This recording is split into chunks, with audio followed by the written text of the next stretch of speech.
Good afternoon, Dr. Naik. My name's Izzy Westbury. I'm the secretary here at the Oxford Union.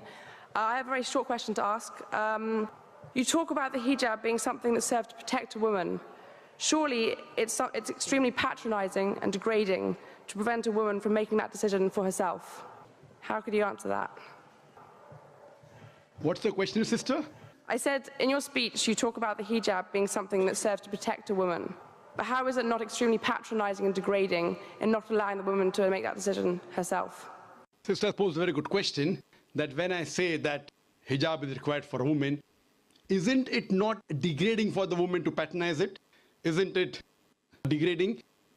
If you read the Quran and Islam has prescribed hijab. That means the woman should be covered.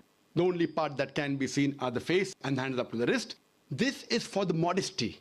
And it is not only mentioned in the Quran, it is also mentioned in the Bible. If you read the Bible in the 1 Timothy, chapter number 2, verse number 9, it says that women should be dressed up with shamefacedness. They should be dressed up with sobriety and should not wear braided hair or gold or pearls.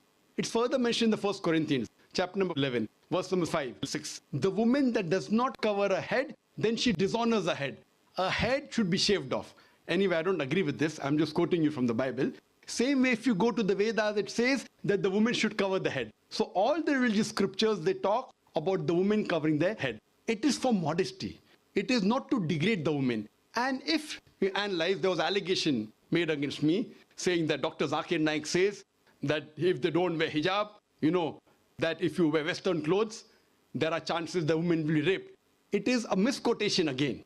What I said, that if women wear revealing clothes, they have more chances of being raped. What I was doing, the same newspaper, Sunday Times, which spoke against me 1 year before, on the March of 9th, 2009, Sunday Times carried an article.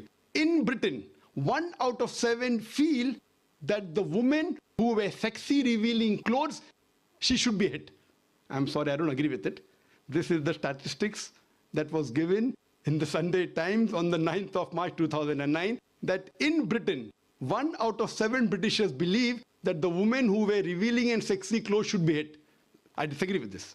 Furthermore, one more article came in 2005 in the same newspaper, Sunday Times. It said that 26% of the Britishers, they feel that wearing revealing clothes is partially or totally responsible for the rape. So what I say, that the more modestly you are dressed up, you are respected more. So Islam has prescribed the modest hijab for the woman, not to degrade her but to uplift her. I do agree there may be cultural differences. Islam cannot force anyone to adopt it. There are cultural differences. For example, I'll give you an example. That some societies, what they feel, that even looking at a woman is immodest. Some societies feel looking is no problem, but touching a woman is immodest. Some of the societies feel shaking hand is no problem. Some societies feel kissing no problem. Some societies feel doing anything as long as both agree is no problem. Different societies and different cultures have got different rules and regulations. When I went to America, while I was giving a talk, one of the Americans told me, "You Eastern women, you're immodest." I was shocked. So I said, "Why do you call the Eastern women immodest?" He told me, "You Eastern women, you expose your belly." So in America and Western country, exposing belly is immodesty. In India, exposing belly is not immodesty, wearing shorts is immodesty. So what I've realized, sister, there's different culture, there's different system. Islam cannot force anyone to adopt. It's clearly mentioned in the Quran in Surah Baqarah, chapter number 2, verse number 256, La ikrah fid din, there is no compulsion in religion. But if some women want to adopt the hijab because they feel modest and they feel respected, I feel no other woman should disagree. And when I've been to UK, I've seen hundreds and thousands of women who do cover their hair and who feel that they are uplifted because of this modesty. Hope that answers the question.